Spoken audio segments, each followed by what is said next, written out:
Good morning, Caron here. All right, so a lot is happening in Jamaica, and I know a lot of fear is going around. I don't think we need to be fearful. I think what we need to do is follow the instructions that are given to us by our authority and teach them to our kids. All right, so 2 weeks at home, the children are off. School, no school. What do we do? I know it can be overwhelming because handling them, plus some of us still have to go to work, some of us have businesses to run, we have ourselves to deal with. I know a lot of times when the children gone off to school, if we're not at work and we're at home and we have to run the house and do the housework and do all of the chores and everything, we just take that time when they're away to focus and to center ourselves and to have me time. But now for the next 2 weeks, we have to do all that we have to do plus monitor them. And some of us have help, some of us don't have help. So what do we do? My best advice right now to every mother: plan the day. If you do not plan the day, I'm telling you that you're going to be burnt out because it's going to be overwhelming with everything that you have to do, plus dealing with them, plus dealing with schoolwork. You're going to be overwhelmed. So my advice to you mothers: plan the day. All right, so let me tell you, and when I say plan, I'm not talking about anything fancy. I'm not talking about planning out every hour of the day. I'm just talking about having a general plan for the day. All right, so this is how my day is supposed to look. All right, so I'll have breakfast with the boys because I need to hear what they're thinking. We need to discuss what's happening in the country, and I have business, so we need to discuss the business and all of that and hear their thoughts.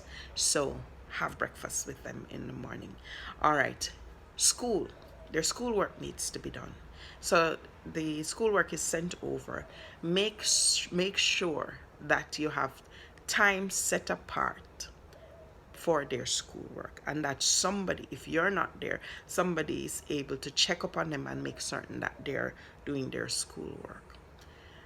Then they need to have time for themselves where they play the game, they sleep, they eat, whatever it is that they want to do, and they need to have that time for themselves too. And then in the evening, this is where you come together again with them and you have conversation about the day and what happened in the day. And if you need to check over schoolwork, you just check the schoolwork. But I think this is a good thing for mothers because we can start having conversation. You can start hearing what it is that is on your child's mind. I'm not telling you to do it like how I do it, but I'm just sharing with you how I do it. All right, so in the mornings, as I said before, I make certain that I have family breakfast because I realize that I need to hear what is on their mind. I need to hear how they're thinking. And I'll ask them general question. What do you think about this? What is your opinion? What are the things the boys are doing at school and are saying at school? And I realize that the boys want to talk. So I'm talking to my mom with older boys, teenagers and older boys. But I soon talk to my moms with younger boys. So, and then now I'm going to make certain that they do their schoolwork because that's important. But I'll also make certain that they have their me time where they can sleep, where they can play their games, listen to their music, and do anything that they want to do. And then now, I invade their space. Sometimes I'll go into my son's room and I'll say, go over and just lie down on the bed with them, and they're on the phone playing a game. I say, what kind of game you playing? And they will tell me, okay, I'm playing this game. I said, let me see, show me how to play it. So I try to interact and get into their world because it's not just about me telling them what to do and dictating every hour of the day. It's also them maturing as person, and you try to get into their head and find out what are their interests. And then I will ask them and make jokes with them, and we just talk and we have general conversation. And then in the evening, you can do a recap with them. And if you don't get to do a recap with them, again in the mornings, you get to do the recap. But my advice is to plan the day. All right, so my mom's at home with younger children. What do you do? I have found personally that one of the first things I try to do is assess my child's personality. You have some children that are clingy, that want to do a lot of things with you.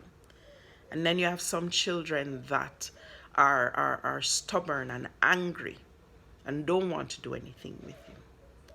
And then you have some children that just want to play and just want to have fun.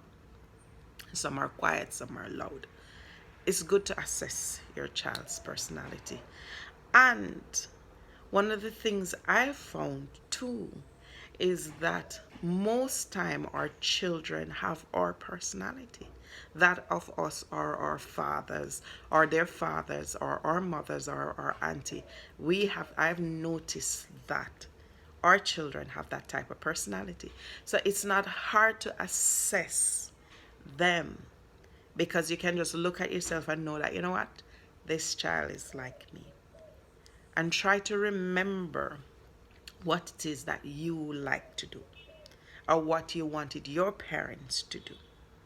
I've noticed that when they are between like the ages of 2 to 10, they want to do a lot of activities at home, meaning that they want to be in your space, they want to help you, they want to be around you, they want to come into the kitchen. Sometimes they're like, mommy, I want to do this, I want to cook, I want to learn how to cook. Engage them. I know it can be frustrating, mothers, when they're there and trying to come into your space, want to do this, and then they are so clumsy most time that it is annoying, and sometimes we don't have the patience. But as the mother, as the person who is in charge, it is our job to teach them. And so it is important that we take the time out and teach them. So when they come to us and they're in that eager stage where they want to learn, they want to know, teach them. They come in the kitchen, you're fearful that they might hurt themselves. No, guide them. Like what I used to do with the boys is they come in the kitchen and say, mommy, I want to cook with you, and say I'm needing dumpling. I will take out a little piece and I'll give them their set, and I say, okay, this is how you do it. And you know, they make it and it don't make so good, but you make certain that they make it, you put it in the pot, you cook it, and when the time is to share the dinner, you ask them if they want theirs or they want you to have it, so they feel accomplished. But the most important thing is to plan the day, to spend time with them, to have conversation with them. You need to hear how they are thinking. What are their opinions? Because sometimes I talk to the boys and when they were younger and they have some opinions and you're like, okay, that's when I was able to correct the wrong thinking that they had, because I was able to listen to what they're saying. And younger moms, trust me, you have them in the palm of your hands now. This is where you can teach them. You can tell them a lot of things. You can show them they're pliable. Then when they're older, it is harder for them to become pliable. And when they're older, this is where now you have to engage them. You have to hear what they're thinking. You are going to have the planned dinners, the planned dates, the planned conversation when you invade their space. So for the next 2 weeks when they're at home, moms, it can be daunting. But first, take time for self. I personally like waking up early in the mornings so that I can have my prayer time because I'm a Christian, and take time to center me to for myself so I can breathe. And I plan the day.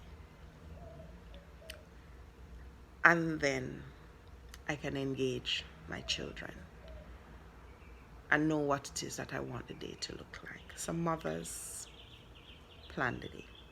All right? Thank you.